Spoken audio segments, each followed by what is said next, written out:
अगर आपने बजाज फाइनेंस के आईपीओ में इन्वेस्ट किया होता 5,000, तो आज वो आपके 5 लाख रुपए हो चुके होते। तो ये जो जब आईपीओ आता है ना, किसी भी कंपनी का, बड़ी कंपनी का अगर आईपीओ आ रहा है, अगर आप में उसमें कोई लोट खरीद रहे हो, कोई भी, अगर आप उसी टाइम पे इन्वेस्टमेंट कर देते हो, तो वो सबसे अच्छा मौका होता है कि कोई भी कंपनी में के आईपीओ में इन्वेस्टमेंट करना।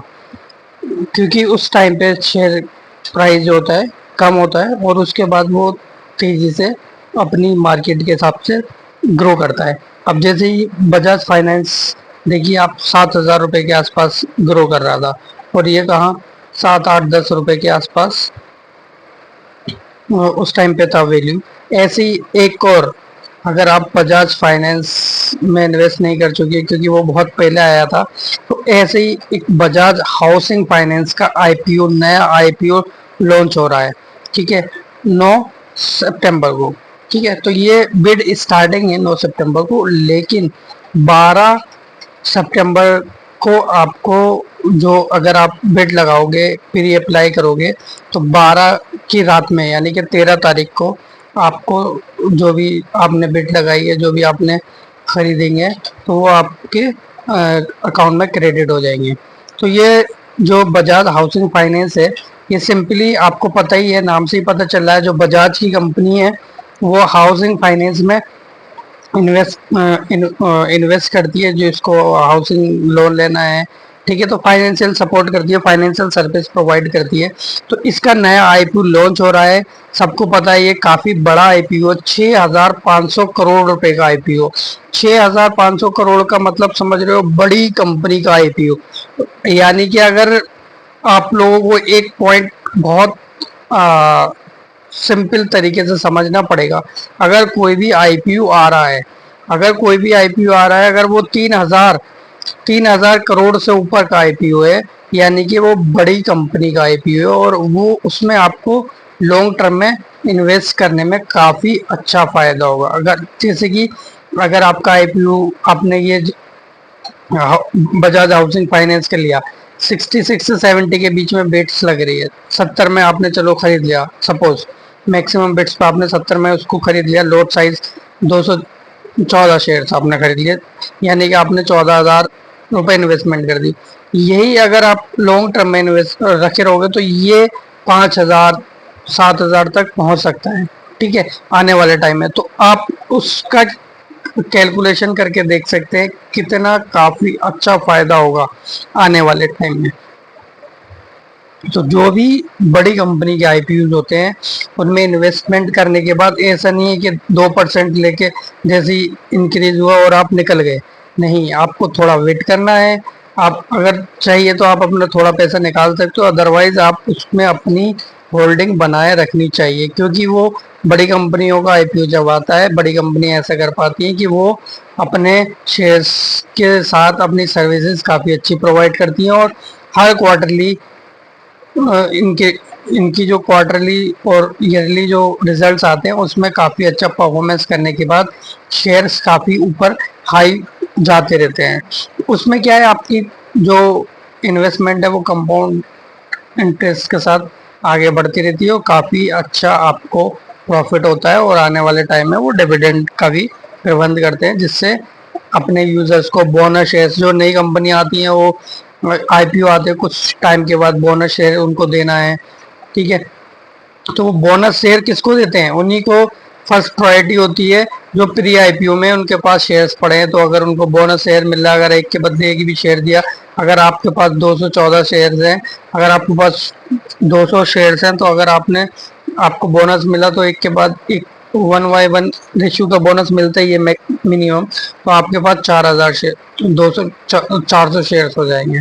तो ये काफ़ी अच्छी कंपनी का आईपीओ। तो इसको अप्लाई करने के लिए क्या है, आपके पास अकाउंट होना चाहिए, यानी कि ज़ीरोधा में अकाउंट हो। देखो क्या है ना, एक लिमिट होती है ज़ीरोधा से आईपीओ खरीदने, अगर आपको कोई बड़ा आईपीओ में इन्वेस्टमेंट करना है। ठीक है, तो जैसे आपने देखा होगा किसी ने 10,000 करोड़ इन्वेस्ट किए, 10 करोड़ इन्वेस्ट किए, तो वो आप क्या करते हैं, वो उसके लिए आप जो ये प्लेटफॉर्म है यहाँ से इन्वेस्टमेंट नहीं करना होता, उसके लिए कुछ लीगल फॉर्मेलिटीज होती है, आपको फिजिकली इन्वेस्टमेंट करना होता है। लेकिन जब हम आईपीओ में इन्वेस्टमेंट कर रहे हैं, कुछ लाख्स में हम इन्वेस्टमेंट करते हैं, तो हमारे पास प्लेटफॉर्म होना चाहिए, जैसे जीरोधा है, जीरोधा में अकाउंट है, और हमारा एंजिल वन है, और जैसे कि आपका ग्रो है, जैसे कि मैं अभी ग्रो यूज कर रहा हूँ, तो ग्रो का ये जीयूआई है। जीयूआई का मतलब होता है ग्राफिकल यूजर इंटरफेस है, जिससे कि आप यहाँ पे देख सकते हो जो जो आने वाले टाइम में आईपीओ हैं, जैसे कि बोट का आईपीओ है, ओयो का आईपीओ है, ठीक है। तो ये सारे आईपीओ जो भी आने वाले हैं, स्विगी का आईपीओ आने वाला है, ठीक है। जो ये आईपीओ आने वाले हैं वो सारे यहाँ पे अपकमिंग आईपीओ में होते हैं, और जो अभी ओपन है आईपीओ वो यहाँ पे आपको प्री अप्लाई होते हैं। जैसे कि अगर आप इसको प्री अप्लाई करेंगे तो यहाँ से आपको प्री अप्लाई पे जाके क्लिक करना पड़ेगा, तो आपको यहाँ पे अकाउंट बनाना पड़ेगा, और यहाँ पे देखो बिट्स कितनी है, यानी कि 70 रुपए का अगर ये शेयर मिल रहा है। तो यहाँ से देखो अप्लाई करने के पास आपके पास ऑप्शन होता है रेगुलर, या फिर रेगुलर अप्लाई कर रहे हो, एम्प्लॉय, शेयर होल्डर, ठीक है, हाई नेट इंडिविजुअली आपको अप्लाई करना है। तो नॉर्मली क्या है, शेयर होल्डर से आप अप्लाई करिए, ठीक है, शेयर होल्डर से अप्लाई करिए तो आपको चांसेस ज़्यादा हैं, ठीक है। और अगर एक दो आप क्या है रेगुलर भी अप्लाई कर सकते हैं, एक के लिए या मोस्टली शेयर होल्डर से आप अप्लाई करेंगे तो आपके लोड्स लगने के चांसेस ज़्यादा हैं, ठीक है। और आप रेगुलर भी अप्लाई कर सकते हैं। तो यहाँ से अप्लाई करने के बाद आपकी बिट्स लगेगी, उसके बाद ये जो भी आपने अमाउंट पे लगाया होगा लोट लेना, यानी कि वन लोट 214 शेयर्स का एक लोट है। यहाँ पे जो होता है ना, इंडिविजुअल जैसे शेयर हम खरीदते हैं, अगर वो नॉर्मली अगर ये आईपीओ लॉन्च हो जाता है तो हम 10 शेयर खरीद लिए, 50 शेयर खरीद लिए। यहाँ पे क्या लोट्स के हिसाब से आपको अप्लाई करना होता है। लोट्स में क्या होते हैं, मल्टीपल शेयर्स होते हैं, 200 शेयर्स होते हैं, जैसे यहाँ पे 214 शेयर्स है एक लोट के अंदर। तो एक बल्क में शेयर्स मिलते हैं आपको, और एक बार में ही आपके अमाउंट क्रेडिट होती है, और उसमें एक ही बार में आपके अकाउंट में वो शो होने लगेंगे, यानी कि वो 12 तारीख के बाद आपके अकाउंट में यहाँ पे आपको शो होंगे कि आपने इतना इन्वेस्टमेंट किया और इतने आपके शेयर्स हैं। तो ये काफ़ी अच्छा बड़ा आईपीओ है, ठीक है, इसका फंडामेंटल्स काफ़ी अच्छा है और ग्रोइंग कंपनी है। इसने लास्ट के जो रिजल्ट आए हैं 24 के जो क्वार्टरली रिजल्ट आए, 1700 करोड़ रुपए का इसमें प्रॉफिट किया है, यानी कि ये प्रॉफिटेबल कंपनी है। अगर आप इसके फंडामेंटल्स देखेंगे तो ये प्रॉफिटेबल कंपनी है, काफ़ी अच्छी प्रॉफिट।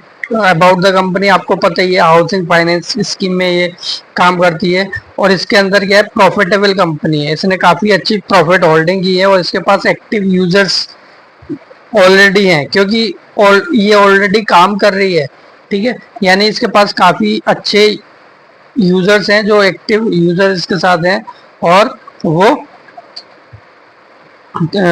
इसके अंदर क्या कर रहे हैं, उन्होंने इसकी सर्विसेज ले रखी है। अगर आप इसके फाइनेंशियल सेल की बात करेंगे तो अगर प्रॉफिट की बात करें तो 24 में यानी कि 1700 करोड़, और अगर 23 के रिजल्ट की बात करें, ईयरली रिजल्ट है, अगर आप 2023 की बात करेंगे 1200 करोड़, और 22 में 700 करोड़, यानी कि जो इसका वो है ग्राफ है प्रॉफिट का, वो इंक्रीज होता गया है। यानी ये काफ़ी अच्छी स्ट्रॉन्ग कंपनी है फॉर द फंडामेंटल्स के हिसाब से, और काफ़ी बड़ी कंपनी है, सब लोग जानते ही हैं, क्योंकि बहुत पुरानी कंपनी है बजाज, और ये काफ़ी इन्वेस्टमेंट कर रही है। तो ये आप लोग देख सकते हैं, और अपना हिसाब से अपना लोड्स बिट्स पे लगा सकते हैं, ताकि आप आने वाले टाइम में काफ़ी अच्छा पैसा बना सकें। थैंक यू दोस्त, मिलते हैं नेक्स्ट वीडियो में, तब तक के लिए बाय।